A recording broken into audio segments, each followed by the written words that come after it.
Hello everyone. I am Kinshuk Parasar and I welcome you all in this session. आज के session में हम लोग बात करने जा रहे हैं कि किस तरीके से इकोनॉमिक सर्वे से रिलेटेड हम चार्ट्स को देख सकते हैं इन्वायरमेंट के रिस्पेक्ट में।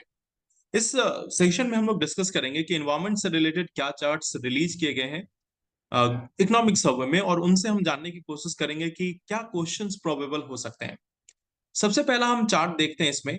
सबसे पहला एक जो चार्ट आया है वो है नेट जीरो एमिशन टारगेट्स के बारे में। आप सभी को मालूम है कि इंडिया ने नेट जीरो एमिशन टारगेट्स जो है वो अपने रिलीज किए थे 2021 में ही रिलीज किए थे। जब COP26 चल रहा था तो उस समय में ग्लासगो समिट के टाइम में इंडिया ने नेट जीरो एमिशन का टारगेट दिया था। और यहाँ पे आप देख सकते हो कुछ मेजर कंट्रीज का नेट जीरो एमिशन टारगेट्स दिया गया है। इसमें आप देख सकते हो इंडिया एक कंट्री है जिसका नेट एमिशन टारगेट 2070 है।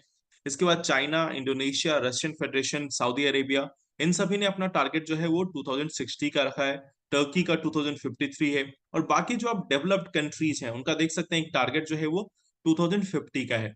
जर्मनी एक ऐसी कंट्री है जिसने अपने लिए एडवांस किया है टारगेट, और 2045 तक ये नेट जीरो एमिशंस को कंप्लीट करना चाह रहे हैं। तो आप इस फिगर से एक, आपको सभी कंट्रीज का याद नहीं रखना है, बट आप एक मेजर एक यहाँ से इनपुट ले सकते हैं कि जो डेवलप्ड कंट्रीज हैं जिसमें यूरोपियन यूनियन, फ्रांस और बाकी है वो 2050 तक एम कर रहे हैं।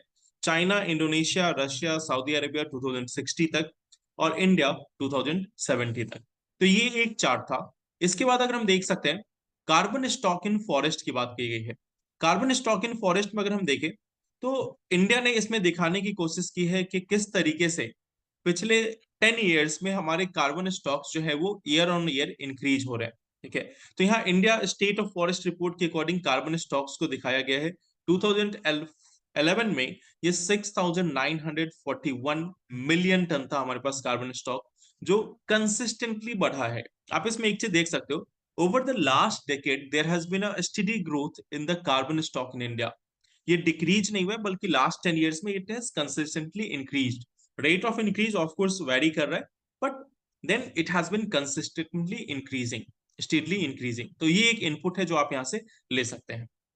इसके बाद आप देख सकते हैं एक और जो चार्ट इकोनॉमिक सर्वे में ही दिया हुआ था वो है मैनग्रोव्स कवर का। मैनग्रोव कवर में आप देखोगे तो 2009 से 2021 का कंपैरिजन किया गया है।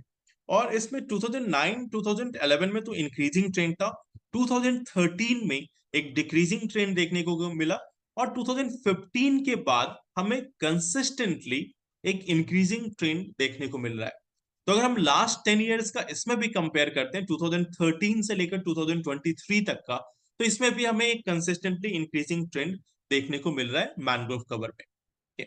देन अब एक और इंपॉर्टेंट ग्राफ जो हमें इसमें देखने को मिल रहा है वो है investment in renewables in India since 2014। 2014 से लेकर अभी तक क्या इन्वेस्टमेंट रही है रिन्यूएबल सेक्टर में। तो इसमें हम देख सकते हैं 2014 में ये US बिलियन डॉलर में दिया हुआ है। 2015 में 6.1 बिलियन डॉलर था, और 2021 में ये इंक्रीज होकर 11.3 बिलियन डॉलर हो गया है। ठीक है। बट इस बीच में आप देखेंगे काफी फ्लक्चुएशंस देखने को मिली है। 2016-17 इसमें जो हमारा इन्वेस्टमेंट था रिन्यूएबल्स में वो काफी ज्यादा था। बट उसके बाद 2017 के बाद इसमें एक डिक्रीजिंग ट्रेंड देखने को मिला। और पोस्ट कोविड एरा में 2020 के बाद एक बार फिर हम इसमें एक इंक्रीज देख सकते हैं, एक सिग्निफिकेंट इंक्रीज देख सकते हैं। ऑलमोस्ट डबल हो गया फिगर। पहले 6.6 के पास था, 6.6 बिलियन डॉलर था, जो लगभग आप देख सकते हो 2014 के लेवल पे आ गया था। और वहां से एक जंप होकर ये 2021 में 11.3 बिलियन है। ठीक है। तो कंसिस्टेंट इंक्रीज तो नहीं रहा है 10 ईयर्स में, बट हाँ फ्लक्चुएशंस रहा है। ओवरऑल अगर हम कंपेयर करें तो एक 2014 के कंपैरिजन में अभी हमारे पास इन्वेस्टमेंट रिन्यूएबल्स में ज्यादा हो रहा है।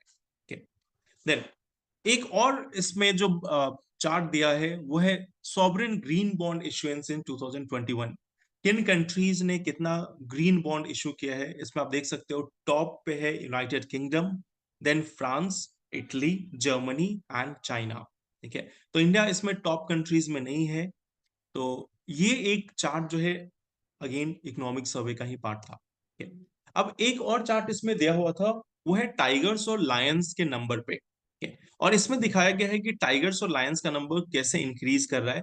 आप देख सकते हो टाइगर्स का नंबर 2006 में 1411 था, जो भी ऑलमोस्ट डबल होकर 2967 है अकॉर्डिंग टू 2018 टाइगर एस्टिमेशन। और वहीं पे हम लायंस का देखते हैं, तो लायंस का 2005 में 359 था, मैसिवली डिक्रीज हुआ था उस टाइम में, बट अभी वो अगेन 674 पे है। तो टाइगर्स और लायंस को लेकर उन्होंने अलग से एक चार्ट इसमें प्रोवाइड किया है इन्वायरमेंट वाले चैप्टर में। टाइगर्स की अगर हम लोग बात करें, क्योंकि इसमें इकोनॉमिक सर्वे में मेंशन था, तो अगर हम टाइगर्स की बात करते हैं, टाइगर्स का जो पॉपुलेशन है वो इंडिया में वेस्टर्न घाट में सबसे अधिक है, देन सेंट्रल और ईस्टर्न घाट में, देन नॉर्दर्न पार्ट में, देन नॉर्थ ईस्टर्न पार्ट में। तो ये पॉपुलेशन का एक ट्रेंड है। जनरली ट्रॉपिकल एंड सब ट्रॉपिकल एरिया में देखने को मिलेगा, एवरग्रीन में भी देख सकते हैं, मैंग्रोव में भी, स्वाम्प में भी, ग्रासलैंड में। तो इसका हैबिटाट जो है वो काफी डाइवर्स है। इंडिया के साथ साथ नेपाल, भूटान और बांग्लादेश में भी हमें देखने को मिलता है। अगर हम स्टेट वाइज कंपेयर करें, तो मध्य प्रदेश में सबसे ज्यादा है, according to the last report 2018 की रिपोर्ट के अकॉर्डिंग। मध्य प्रदेश में 526, कर्नाटका में 524 और उत्तराखंड में 442। अगर हम कंजर्वेशन स्टेटस की इसकी बात करते हैं, तो वाइल्ड लाइफ प्रोटेक्शन एक्ट में शेड्यूल 1 में है, आईयूसीएन में इसे इंडेंजर्ड कैटेगरी में रखा है, और साइट्स में अपेंडिक्स 1 में लिस्टेड है। इससे रिलेटेड कुछ इंपॉर्टेंट टर्म्स जो न्यूज में रहे वो है एमएस ट्राइब्स, जिसपे यूपीएससी ने पहले क्वेश्चन भी पूछा है। बेसिकली ये फॉरेस्ट में जो हमारे टाइगर्स हैं उनको ट्रैक करने के लिए, उनको रिकॉर्ड करने के लिए, जियो टैगिंग के लिए यूज किया जाता है। ठीक है।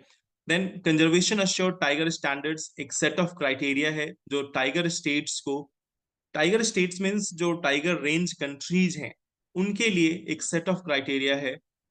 ताकि जो उनका मैनेजमेंट है, अगर सीएटीएस सर्टिफाइड है, इट मीन्स कि उनके यहाँ टाइगर मैनेजमेंट की जो प्रक्रिया है, टाइगर मैनेजमेंट का जो प्रोसीजर है वो काफी अच्छा है। वो कंजर्वेशन सक्सेसफुल, टाइगर कंजर्वेशन के लिए सक्सेसफुल हो सकता है, या उसके लिए आप बोल सकते हो कि उसके लिए बेहतर है।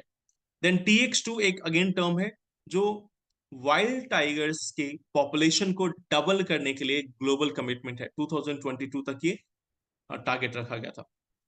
टाइगर मैप आप इंडिया का देख सकते हो, ये वो लोकेशन है जहां पे आपको टाइगर्स इंडिया में देखने को मिलते हैं। देन अगर हम लायंस की बात करें, तो लायंस का जो लोकेशन है, जो हैबिटाट है, वो सिर्फ गिर फॉरेस्ट में है। तो अगर लायंस के बारे में अभी आपसे पूछा जाए, तो Asiatic lions are found only in India, आप इस पे बोल सकते हो।